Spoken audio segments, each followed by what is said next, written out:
The following is a presentation of the Belly Up Sports Media Network. Quite a bit to get to on today's show, but where are we starting? Where are we starting? Let's take a trip down injured list road, or should I say, should we take an O'Hoppe to the IL with Logan O'Hoppe? It's injury time.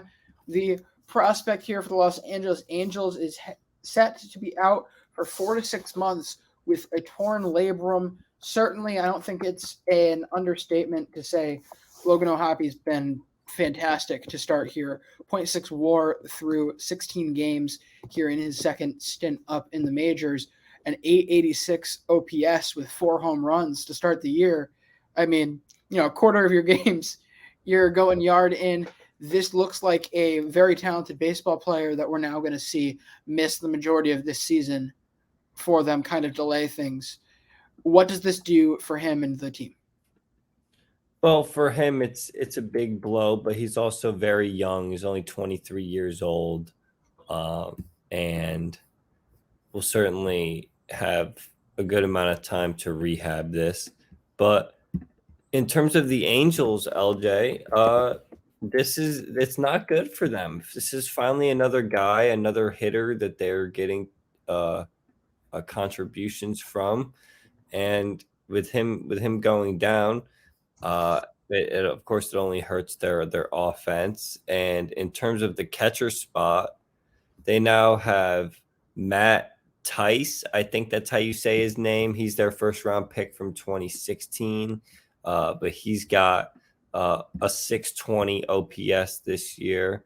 And Granted, only 25 plate appearances. This hasn't been a full showing from him. I know, but still. And then you have Chad Wallach as the backup. Is just showing that there isn't a lot of depth there to begin with. And of course, the catcher spot is a premium spot on a team. So yeah, I would say that this does hurt the Angels for sure. But how do we even feel about them right now? They are 500. They're playing okay, but do we really? Or it's not like we're really expecting this team to make the playoffs, are we?